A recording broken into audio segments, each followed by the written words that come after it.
بات چیت کے ذریعے ایک دوسرے کو سمجھتے ہوئے اس مسئلے کا حل نکالا جا سکے۔ دوسرا پوائنٹ ہے بین الاقوامی مسائل کو پرامن طریقے سے حل کر کے سلامتی کے فروغ کی کوشش کرنا۔ بین الاقوامی یعنی پوری دنیا کے جتنے بھی ممالک ہیں اس میں جتنے بھی مسئلے ہیں، جیسے کہ پہلا مسئلہ دہشت گردی لے لو، ماحولیات کے مسائل لے لو، تو یہ صرف ایک ملک کو درپیش نہیں ہے، تمام دنیا کے جتنے بھی ممالک ہیں تمام کو درپیش ہے، تو یہ بین الاقوامی مسئلہ ہوا، تو اس کو حل کرنے کے لیے پرامن طریقہ استعمال کیا جائے۔ پھر تیسرا پوائنٹ ہے انسانی حقوق اور آزادی کی کوشش اور ان کا تحفظ کرنا۔ جیسے کہ ہم نے انسانی حقوق کے بارے میں ہسٹری کے اسباق میں پڑھا ہوا ہے، تو اس میں آپ دیکھو گے کہ آپ کو بتایا کہ انسانی حقوق کیا ہے۔ سب سے پہلے زندہ رہنے کا حق ہے، ہم کو کہیں پر بھی آنے جانے کا حق ہے، ہم کوئی بھی پیشہ اختیار کر سکتے ہیں، زبردستی ہمیں اپنا کوئی غلام بنا کر نہیں رکھ سکتا ہے نا۔ آزادی کی کوشش، اگر ایسا کسی نے کیا ہے تو اس کی آزادی کی کوشش کی جائے، یا کرنے والا ہے تو اس کی حفاظت کی جائے، اقوام متحدہ کے مقصد میں سے ہے۔ پھر چوتھا پوائنٹ آپ کو دیا ہے مقتدر ممالک کے خصوصی سیاسی اختیارات کا احترام کرنا۔ اب آپ نے دیکھا کہ اجلاس عام اقوام متحدہ کے 193 ممبر ہیں نا، تو 193 ممبر ایک دوسرے، مقتدر مطلب ہر 193 ممبر کا ہر ملک کا اپنا اقتدار ہے، اپنے اصول ہے، اپنے قوانین ہیں، تو جو بھی اس کا ممبر ہے وہ ایک دوسرے کے قانون ضوابط اس ملک کے اس کا احترام کرتا ہے، نہ کہ اس کا مخالفت کرتا ہے۔ پانچواں ہے دوسرے ملک پر حملہ نہ کرنا،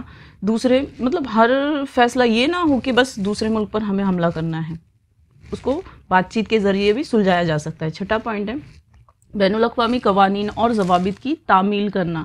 بین الاقوامی قوانین جو بھی اقوام متحدہ نے قانون و ضوابط بنائے ہیں اس کی تعمیل کرنا۔ نیکسٹ سلائیڈ پر آپ کو ہے جدول مکمل کیجئے، تو پہلی جدول ہے اقوام متحدہ کے ذیلی شاخوں کے متعلق معلومات فراہم کرنے والی جدول مکمل کیجئے۔ تو پہلا کالم آپ کا نمبر شمار ہے، دوسرا شاخ ہے، تیسرا ارکان کی تعداد ہے، اور چوتھا ہے ذمہ داری۔ تو پہلے میں ہے اجلاس عام جو اقوام متحدہ کا پہلی شاخ ہے، اور اس کے ارکان کی تعداد ہے 193، جیسے کہ ہم نے خانہ پوری میں بھی دیکھا تھا اس کو۔ پھر اس کی ذمہ داری کیا ہے کہ سلامتی کونسل کے غیر مستقل ارکان کا انتخاب کرنا۔ دیکھو ہوتا کیا ہے کہ اجلاس عام کے یہ 193 ممبروں میں سے باقی جو بھی ابھی نیچے آپ اس کی شاخ پڑھنے والے ہیں اس میں سے ممبر چنے جاتے ہیں، اور وہ اس شاخ کے بھی ممبر ہوتے ہیں اور اجلاس عام کے بھی ہوتے ہیں، یہ اس کی خاص بات ہے۔ تو پہلا پوائنٹ آپ کو بول رہا ہے سلامتی کونسل، جیسے کہ دوسری شاخ اس کی سلامتی کونسل ہے، تو سلامتی کونسل کے غیر مستقل ارکان کا انتخاب کرنا۔ تو ہم نے دیکھا جب ہم پڑھ رہے تھے دوسرے ویڈیو میں، تو ہم نے دیکھا کہ دو سلامتی کونسل کے جو ہیں مستقل اور غیر مستقل اس طریقے سے ارکان ہیں۔ مستقل ارکان 5 ہیں اور غیر مستقل 10 ہے، تو وہ 10 ارکان کہاں سے چنے جاتے ہیں؟ اجلاس عام سے۔ پھر دوسرا ہے سلامتی کونسل کے ساتھ اقوام متحدہ کے معتمد اعلیٰ کا انتخاب کرنا۔ جیسے کہ میں نے ابھی کہا اجلاس عام کے 193 ممبر ہیں، انہی میں سے جتنی بھی ذیلی شاخیں ہیں سب کے ممبر چنے جاتے ہیں، تو بین الاقوامی عدالت معتمد اعلیٰ مطلب سیکریٹری، ان کا بھی انتخاب اجلاس عام سے کیا جاتا ہے۔ تیسرا ہے سلامتی کونسل کے ساتھ بین الاقوامی عدالت کے منصف جج کا تقرر کرنا۔ دیکھو اگر آپ دیکھو گے کہ اجلاس عام سے ہی سلامتی کونسل کے غیر مستقل ارکان کا انتخاب ہوتا ہے، سلامتی کونسل سے اقوام متحدہ کے معتمد اعلیٰ کا مطلب سیکریٹری ہوتا ہے، ان کا بھی انتخاب یہیں سے کیا جاتا ہے۔ تیسرا ہے سلامتی کونسل کے ساتھ بین الاقوامی عدالت کے منصف جج کا تقرر، جس کے بارے میں ابھی ہم پڑھیں گے اسی جدول میں۔ تو منصف یعنی جج کا بھی تقرر اسی اجلاس عام سے ہوتا ہے۔ چوتھا ہے اقوام متحدہ کے سالانہ بجٹ کو منظوری دینا، یعنی بجٹ یعنی سال بھر میں آپ کتنا خرچ کرنے والے ہو، اقوام متحدہ کتنا خرچ کرنے والی ہے، کہاں پیسہ لگائے گی، کہاں فنڈ کتنا دے گی، تو یہ جو اس کو بجٹ کہتے ہیں، تو بجٹ بھی کون طے کرتا ہے؟ اجلاس عام اقوام متحدہ کا۔ نیکسٹ ہے آپ کا سلامتی کونسل۔ تو سلامتی کونسل کے ارکان کی تعداد 15 ہے، جیسے کہ میں نے آپ کو پچھلی ویڈیو میں بھی بتایا تھا کہ 5 مستقل ہیں جو کبھی نہیں بدلتے اور 10 غیر مستقل ہے۔ ابھی ہم نے دیکھا کہ اجلاس عام سے ان کو چنا جاتا ہے، تو ان کی کیا ذمہ داری ہے؟ پہلا ہے بین الاقوامی امن و سلامتی قائم کرنا اور اس کی حفاظت کرنا۔ بین الاقوامی یعنی پوری دنیا میں امن و سکون قائم کرنے کی کوشش کرنا، اور جہاں پر ہے یا ہے پہلے سے تو اس کی حفاظت کرنا کہ کسی اور چیز سے اس کو نقصان نہ پہنچے، وہاں کا سکون غارت نہ ہو۔ دوسرا ہے سلامتی کونسل اسلحہ پر قابو پانے کے لیے منصوبہ بندی کرتی ہے۔ اسلحہ مطلب ہتھیار اور اوزار کا استعمال کم کیا جائے یا نہیں کیا جائے، اس پہ پابندی کرنے کی کوشش کرتی ہے، یا ایسی کچھ منصوبے بناتی ہے جیسے کہ بغیر اسلحے کا استعمال کرتے ہوئے ہی مشکل کو حل کیا جا سکے۔ اگلا ہے تیسرا ہے بین الاقوامی عدالت، تو اس کے ارکان کی تعداد 15 ہے، جیسے کہ ابھی ہم نے دیکھا پچھلی سلائیڈ پر کہ اجلاس عام سے ہی ججوں کا تقرر ہوتا ہے، تو ان کی ذمہ داریاں ہیں، ایک ہے اقوام متحدہ کے 2 یا اس سے زائد رکن ممالک کے درمیان تنازعات کو حل کرنا۔ ابھی آپ کو پتہ ہے تنازع مطلب 2 لوگوں کے بیچ میں یا 3 لوگوں کے بیچ میں، یعنی اسی طرح سے 2 ممالک کے درمیان 3 ممالک کے درمیان مسئلے ہو سکتے ہیں جن کو حل کرنے کا کام کون کرتی ہے؟ بین الاقوامی عدالت۔ دوسرا ہے بین الاقوامی قوانین کا مناسب مفہوم متعین کرنا۔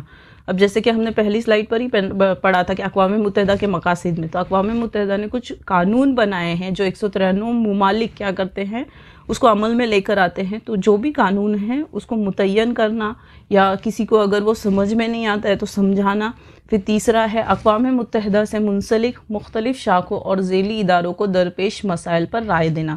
اب پہلے ہی پوائنٹ میں بولا ہے کہ 2 یا 2 سے زائد ممالک کے درمیان مسئلے ہوں تو ان کو حل کرنا، یا ابھی جو ہم شاخیں پڑھ رہے ہیں ذیلی شاخیں، ان کے درمیان کچھ مسئلے مسائل ہے یا ان کو کچھ مسائل درپیش ہے کہ کس طریقے سے معاملے کو حل کیا جائے تو ان کی مدد کرنا، ان کو رائے دینا۔ چوتھا ہے معاشی و سماجی کونسل، اس کے ارکان کی تعداد ہے 54۔ پہلا ہے افلاس و بے روزگاری۔ پہلے تو نام سے ہی آپ سمجھ جاؤ، معاشی و سماجی کونسل مطلب یہ جو شاخ ہے کس کے لیے کام کرتی ہے؟ سماج کے لیے کام کرتی ہے، کہ معاشی فنڈ وغیرہ دینے کی کوشش کرتی ہے، اور اس کے ارکان کی تعداد ہے 54۔ تو یہ بھی اجلاس عام کے ممبر ہوتے ہیں، 193 ممبروں سے ہی ان کو چنا جاتا ہے۔ پھر پہلا ان کی ذمہ داری ہے افلاس بے روزگاری، یعنی پوری دنیا میں جہاں پر غریبی ہے۔ پھر معاشی و سماجی عدم مساوات ہے، امیری غریبی کا فرق زیادہ ہے، عدم مساوات یعنی مساوات کا نہ ہونا، جیسے مسائل پر عالمی سطح پر مذاکرات، تجاویز اور تدابیر کرنا، مطلب بات چیت کرنا، تجاویز دینا کہ اس چیز کو ہم کس طریقے سے ختم کر سکتے ہیں، تدبیر کو پیش کرنا جسے آئیڈیاز جس کو ہم کہتے ہیں۔